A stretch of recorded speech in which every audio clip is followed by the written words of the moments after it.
Chairman Schweikert, Ranking Member Sewell, and members of the committee, thank you for having me here today and for hosting this very important hearing.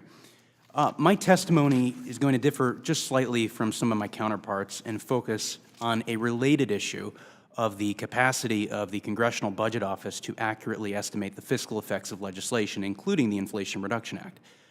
Unfortunately, CBO tends to underestimate the costs associated with measures that would increase the size of government and overestimate the cost of tax relief for Americans. And one of the most prominent examples of that, of course, pertains to the Inflation Reduction Act, which is obviously relevant to today's hearing.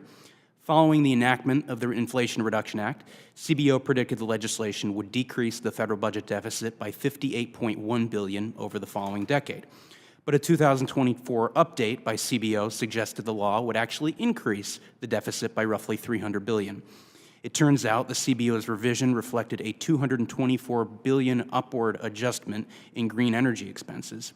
And additionally, CBO projected that the nearly $80 billion dedicated to IRS enhanced enforcement measures would actually reduce the deficit by $180 billion, but by the end of fiscal year 2024, the IRS announced just $1.3 billion had been collected through those increased enforcement measures, compared to the $7.2 billion CBO projected it would have collected in that first year.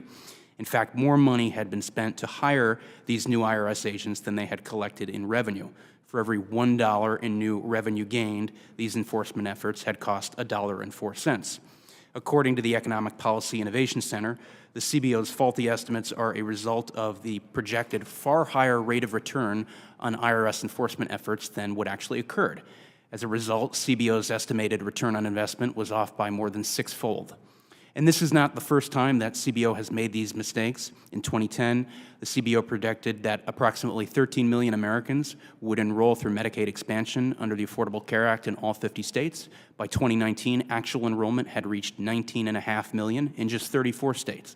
In the food stamp program, CBO estimated that food stamp changes contained in the 2009 stimulus bill would have cost approximately $20 billion. A decade later, CBO revised its estimate and said food stamp-driven spending from the stimulus bill had reached $43 billion, more than twice as much as their initial estimates. Likewise, another provision of the 2009 stimulus was the enhanced unemployment benefits, which CBO predicted would cost $39.2 billion. 6 years later, CBO revised their score to $64 billion. And on the revenue side, as Ways and Means Committee Chairman Smith has correctly noticed, actual 2024 corporate receipt collections reached $529 billion, well ahead of the $421 billion predicted by CBO following the passage of the historic Tax Cuts and Jobs Act. In fact, cumulative revenues are $500 billion above where CBO estimated they would be following the passage of TCJA.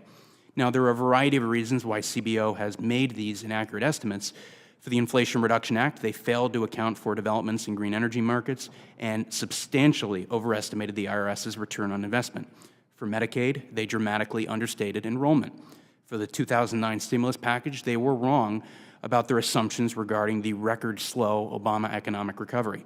And for TCJA, they failed to predict the tremendous impact that lower taxes would have on the middle class. Unfortunately, the cumulative effect of these errors demonstrates CBO's implicit bias for more government spending through provisions like the IRA and higher taxes. Now, CBO will undoubtedly have a role to play in scoring key pieces of legislation, especially as it relates to the ongoing reconciliation conversation. But already the baseline CBO uses misleads Congress because CBO assumes, one, certain discretionary appropriations will continue without statutory budget authority. Two, all discretionary appropriations will continue to grow with inflation. Three, certain mandatory spending programs will continue beyond their expiration. And four, Social Security and Medicare payments will continue at their current levels even after the trust funds are depleted. Finally, by using a current law baseline rather than a current policy baseline, the likely effect of various programs on outlays is distorted. Congress should not only evaluate CBO's fiscal scores with scrutiny, but also consider amending law to have the baseline more accurately resemble reality. Thank you for the opportunity to testify today, and I'm happy to answer any questions. Thank you, Mr. Stepp.